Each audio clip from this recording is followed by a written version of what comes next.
Hi, folks. You're with Tacitus today. Tacitus today, your pushback channel, and thank you for joining this audio live stream. In this essay, I'd like to sort of cover or try to cover quite an interesting topic. Now, I came across this I don't know, what would you call it? This knowledge worker productivity measuring index, and it started in 1999. Or claims it did started in 1999, and has gone up to, I think, last year. So it's probably I don't know, 5-6 months out of data, but nonetheless, it's measuring the role of knowledge work in worker and thus national productivity, in terms of what is the productive output out of all the wealth the nation creates, GDP, all that sort of stuff. Out of all the wealth that a nation creates, what is the role of knowledge work in creating that wealth? So that's what it's attempting to measure. Now, whether it measures accurately or not, or it's a relative measurement, that is, the trend, a trend is clear, but the actual definitions are flawed. That kind of doesn't matter as long as there's a trend to identify. Now they've got 25 years or so of data. The trend is really what you'd focus on. And again, the definitions we could quibble about as to what is knowledge work, how do you factor in what knowledge work affects what productive output, and so on, and whether there's one set of knowledge work that begins something, but then it's all bureaucratic process work thereafter. So those are the kind of challenges something like this would have in terms of producing a useful measurement. But again, focusing on the trend. Now, in 1999, Australia was, I think, 12th or something like that in the knowledge work scales out of 180 or whatever it is countries in the world. And that's pretty good. Per capita, Australia was well, it still is, by the way, was a wealthy country and doing pretty good by most measures. Now, already in those days, the shift was occurring. Already there was beginning to be discrimination against straight white males, that, hey, we have to have a diverse workforce. If we don't have 50% black lesbians on our payroll, it must be because the Nazis are in control. So we have to have affirmative action and DEI, and all that sort of madness was starting to come in at that time. And the issue was, well, we have to give the jobs that straight white males have, we have to give them to minorities, and that will then create this socialist nirvana or utopia or whatever the case may be. But this was always going to be, and I produced, I wrote a number of articles back in the day saying, look, this is going to come at the expense of productivity. You can have equity and equal outcomes, but you can't have high productivity as well. So you trade one, it's a direct trade-off with the other. And my warnings back then were being discarded and scoffed at and laughed out of the room.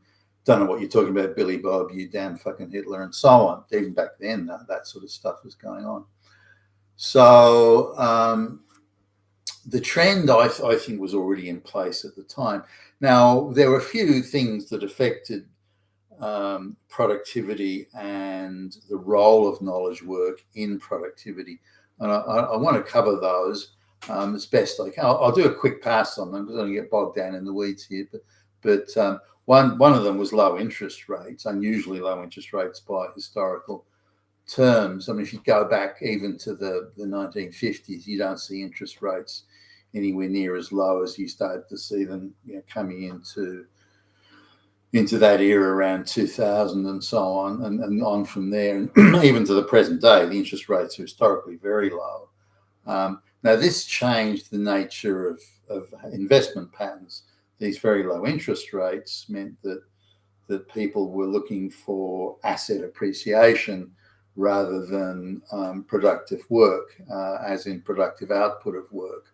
Or you wouldn't put your money in the bank because you couldn't earn interest on it because the interest rates were so low. Or then where else can we make money? Well, why don't we go to residential real estate? We'll turn that into an investment asset class, a plaything for international finance. So this created the real estate housing bubble. So you're looking at real estate, and prime waterfront real estate even more than this, but the average appreciation of real estate over that period has been 500-600%. which is more than pretty much any other asset class. You can find one or two shares that boomed during that time, stock market shares. You can find a few odd ones here and there, but as a general thing, 500 or 600% appreciation in 25 years is fucking colossal, and a huge and a very, very good return on your investment. And given in some jurisdictions like Australia, additionally favourable tax treatment of those profits, then it was a no-brainer. Why wouldn't you invest in that? But it meant that wealth was being created not by doing productive work, not by risk-taking, not by innovation, not by invention, not by working harder, not by busting your ass or anything like that, just buying a bit of land or a house or something like that and just sitting on it, doing nothing, doing absolutely fucking nothing. And you could make 500 or 600% returns in 25 years. So the role of knowledge work in the economy, because over a third of the economy is booming real estate prices. Some say a quarter. The numbers are between 25 and 35% of Australian wealth is in real estate prices. Up from I think less than 10%, 8% or something like that 25, 26 years ago. So when just asset appreciation with no work, nothing being done, nothing productive is being done here, just sheer asset appreciation is taking place without any work or knowledge work or anything, work of any type actually being involved, then it just becomes a finance, round robin finance scam at this point. It's not productive work. So this means that a much higher proportion of the economy is on asset appreciation, not knowledge work or, again, work of any type. So the relative value of knowledge work sharply declines because you've got such a huge uptick in activity that's unrelated to productive work or knowledge work in particular. Now, because the returns are so big in asset appreciation, in this case, residential real estate, because the returns are so big and almost guaranteed, why would anyone take the risk of staying for business? Why would anyone take the risk of inventing or innovating, some new technology to do this or that? Now, of course, you get plenty of people running around trying to make that killer software app, but then that sort of work is 2 or 3 people at most, 4 people at the outside getting together trying to develop an app, often only one person, and they're not doing anything. They're not taking high risk because the investment and the knowledge work use is intensive, but there's no high risk investment. They're not borrowing big money and this sort of stuff, and I don't think banks would touch them anyway. Now, even in this area of innovation, governments have intervened to artificially reduce the amount of the role of knowledge work even here. So if you look at all the government handouts and the government grants and the government to encourage this supposedly this type of innovation, they're focusing very heavily on producing social equity outcomes. So if you're a straight white male looking for government loan to design and develop that new killer app, and you're a high-powered straight white male programmer, you're not going to get a fucking penny. Whereas if you're a low IQ black lesbian who says, no, I want to try and doing that, then they'll throw money at you.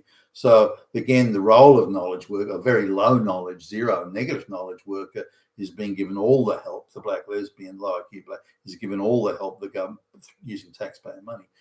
Whereas the person most likely to succeed in developing the killer app, the high-powered straight white male programmer and so on, is not getting any help. You're on your own, buddy. So there's a huge mismatch between resources flowing into what would be or could be productive knowledge work, or what are just simply social engineering equity type outcomes. So there's it's happening at a number of levels here.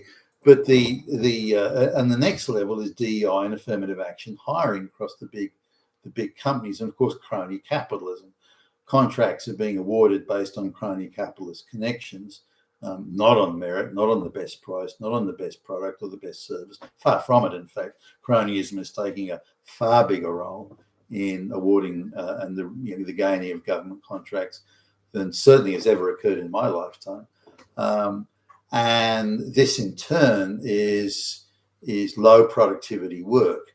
It's high profit work, but then the government said, well, we'll give you contracts to build the highway or the bridge or the this or the airport or whatever, but you got to agree to employ and import, fuckloads of Indians or third world peasants, or you have to have all black lesbians in the management team or something like that. So that it's being demanded. Now, these workers coming in are low productivity workers.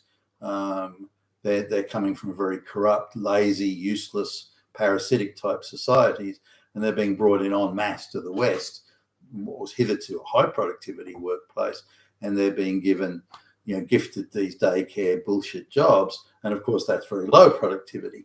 And they're being employed in large numbers, even though they're not needed, to simply, again, create this artificial social engineering stuff. So productivity is under attack from a number of areas. In addition to that, work is then sent offshore. The big banks in Australia that have an oligopoly cartel control are being allowed to permitted to send many of their jobs offshore to India, for example. So many hundreds of thousands of jobs in the from the banks, which is a very protected sector and is very low productivity, is allowed to send off. And if their productivity is low or their profits are under strain, they can just simply increase prices with impunity. I mean, where the fuck else do you go? And so, and then on top of that, they can send hundreds of thousands of jobs off to India or the Philippines or some low-wage fucking third world shithole. And again, that productivity sharply declines there because they employ so many people in those places, albeit the wages are low because they employ so many people. Their productivity nosedives and goes up. Same as if they send jobs offshore for making steel. For every one person that works in a steel mill in Australia, the steel mill in India will employ 6 people. And the factory in China, because peasant labor cost is so low, or these and other third world countries, Vietnam, whatever, they can employ thousands of people to sit there with soldering irons, on making printed circuit boards, whereas that would all be automated and robotized if it was in a first world country. So again, productivity nosedives because of those sorts of things. So first world countries are moving from high knowledge work input, high productivity societies into very low productivity, low knowledge work societies. Now, where knowledge work in theory is in practice or is needed, it tends to occur in the smaller companies that do the innovation. But even here, if a small company a smaller company, an innovative company, maybe in technology sector or any sector, is identified by the finance sector that has its eyes and its tentacles and its spotting agents everywhere, that company will be then bought up very quickly and then folded into a bigger multinational anyway. So those companies that otherwise would have become larger companies and employed people and created lots of knowledge work jobs, they're being sucked out of the circulation and folded into bigger multinationals anyway. So we can see here how knowledge work and I'm making a quick pass on this, knowledge work and productivity work, how it's being directly attacked and destroyed from many different directions. And so Australia, for example, I think is the only advanced economy in the world that doesn't manufacture its own cars, for example.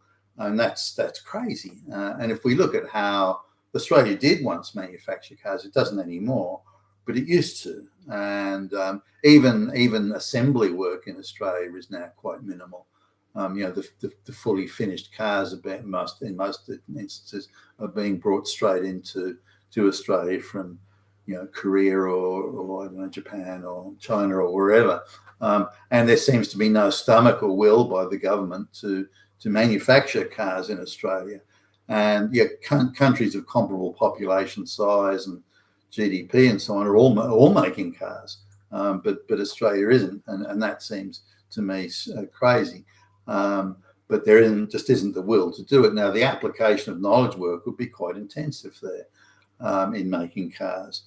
So the industries that could be the bedrock of manufacturing and value-add manufacturing knowledge work just aren't taking place. And why would you? Why would any financial institution or any investment company decide to invest in something like that, they wouldn't. They go, oh shit, we'll just buy residential real estate and make 500 or 600% returns in 25 years and get favourable tax treatment while we're doing it.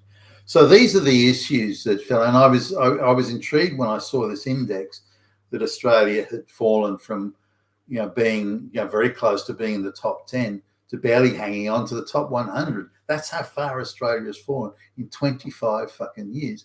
And this is, I think, illustrates quite clearly that a major rethink of economic structure across the West needs to be made, including whether it should be permitted that residential real estate is allowed to exist as an investment class. I don't think it should be. I think it should be treated again, as it once was, by the way, as a place to live. And anything other than that is a misuse of that part of the social contract, which is to ensure that your population has a place to live and procreate and so on. You've been a Tassos today, your Pushback channel, and thank you for listening.